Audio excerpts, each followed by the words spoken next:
Good morning, Musiab. Good morning. We're here at Cardiff Sixth Form College with Musiab, who's undertaken the EPQ this year in your final year at the college, year 13. Mm-hmm.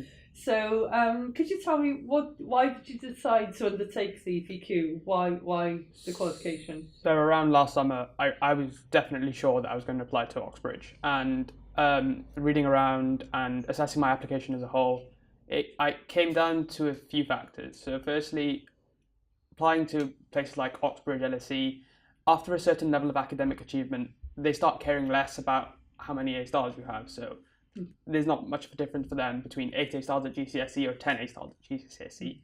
They're more interested in how interested you are in the subject, you're passionate, your wider reading comes into account a lot. So I thought in my application, it seemed inorganic for me to say I'm interested and I read this book, that book, without having a reason behind it. So I thought the EPQ served me a purpose to give me an organic reason to research around the topic that I was going to be applying for university. Brilliant, yes. That's the thing, it serves the purpose of having that extra qualification and purpose to, getting into university.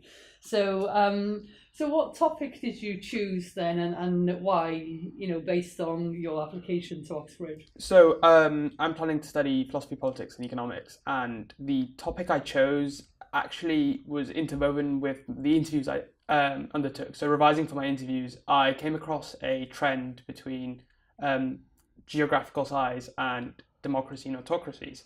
And therefore, I decided the dissertation I would choose. So I did a dissertation for my EPQ. Mm-hmm. The dissertation would be, to what extent does geographical size inhibit the ability to maintain sustainable democracy? So basically, why do large countries are unlikely to become good democracies?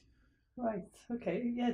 A very interesting topic. So, do you think it's helped you in terms of what you want to do? I think certainly. I think when it comes to interview, if you've EPQ requires a lot of researching, a lot of understanding what the basic principles and arguments of, in my case, politics and economics were. So when it came to interview, I was very coherent with my arguments because I'd read a lot around the subject. Mm-hmm. I was very well rehearsed, so my answers came across as more strong. Great. Okay. So, what did you like about the qualification? What did it offer you? You've done a number of A levels, but what do you think the EPQ offered you that was different? I think the EPQ is unique in the way, unlike A levels, which are very exam centric, they're very rigid in the curriculum. So if you're studying, say, maths, you already have a set specification that you have to follow. Whereas the EPQ allows you to be more creative, which I think overall in school is a bit lacking. But the EPQ allows you to explore different paths by yourself, and it's very much more independent. So I feel that it allows you to prepare for university better, because at university you don't have someone telling you you have to exactly study this. Your essay materials will be found in a certain location. You have to go out and explore yourself, which is exactly what the EPQ makes you to do. Yeah. Yeah, it's all about independent study, isn't it? It prepares you as a qualification for university. So what aspects of the EPQ have you enjoyed the most? The different, when you're looking at the different assessment objectives, the research, the presentation, the managing of it, what parts did you really enjoy? I enjoyed the process as a whole. The idea that you decide on the topic yourself and you see it through to the end, encountering all the assessment objectives was, I think, it was a very good experience and a good sense of accomplishment when you were finished. But I think the research was particularly enjoyable because it's very good finding research for a broad topic, but in certain parts of the EPQ you have to be very specific, so your research as a whole has to be very specific. You can't type a certain phrase into Google and it will come up. So you have to be more creative and look into depth through journals, through books, through videos to get the answer that you're looking for. Yeah. Okay. So you learn a number of new skills doing A levels. So what new skills do you think you've really benefited from in terms of when you've undertaken the EPQ? as I think opposed to the others? it's a combination of two. Firstly, evaluation. It's less rote learning and more looking at material that you found, checking whether it's credible, whether it's valid.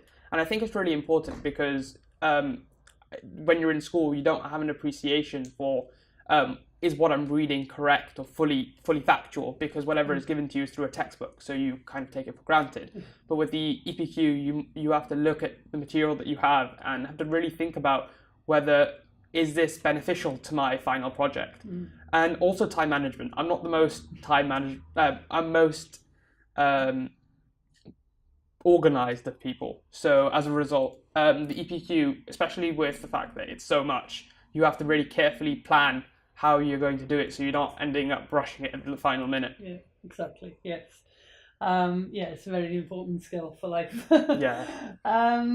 So do you think then those skills will definitely put you in a good position for university? Yes. I think because of, as I mentioned it earlier, the more freedom you have at university, I think time management specifically is very important, as well as organisation. And especially because I'm doing an essay writing subject, I'll probably use evaluation to arguments more than anything else. So I think the EPQ is perfect for me to go to university and benefit. Okay, thank you. And so how do you think, undertaking the EPQ, you've got an unconditional offer with Oxbridge, yes. But looking further into the future, how do you think undertaking that particular subject will help you with your career path? The topic is pretty much exactly what I want to be researching in the future. So it's a combination of development economics, political philosophies, and young nations and how they have problems because of the economic problems, which is one of the most interesting modules that I'd like to study in Oxbridge. So the major research material that I used for my book was a book called The Bottom Billion, which encapsulated development economics. It's one of the top books, top highly rated, and the professor is at Oxford. Who the person who's written it is the main lecturer for development economics at Oxford. So he's the one who's going to be teaching my course. Yes. Oh, brilliant. Okay. So what do you want to do in the future? What career path do you want to go? I think I'm slightly unsure yet. So it's either a combination of international law, so criminal and human rights law, which takes into account the development side of things, or I'd like to work for the UN as a post-disaster economist. So I'm not fully sure yet. So coming to the final couple of questions. So what real tips, you've gone through the process, you've done your A-levels, what tips would you give other students thinking about undertaking the EPQ? Because it is an extra qualification on top of your A-levels, whether you're doing it in year 12 or 13. So what would you say to them? I would say they should definitely go for it, because even though it may seem like a bit of extra work, it's different from the work you take in during the classroom or homework. It's something that you're passionate in, and I personally recommend, if you are going to do the EPQ, choose an EPQ that you are passionate in and you're likely to put in the hours to do so, because if you're doing something you enjoy, it doesn't feel like work, and as a result you're probably going to have a better end product. So don't do an EPQ that you feel would suit your university choice or would help you in later life, but do something that you enjoy, and at the end of the day you'll achieve both. Yeah, that's right. So you would recommend the qualification? Yes, certainly. I think everyone, because I did a dissertation. The EPQ isn't necessarily a dissertation. It can be creative. It can be a piece of art. So I would recommend the EPQ to basically anyone who feels that the classroom is a bit restrictive, and it'll help them in their education as well as applying to whatever they want to in further education. That's lovely. Thank you. It's been very great and interesting talking to you, Musiab. Thank you for your time. No problem. Thank you.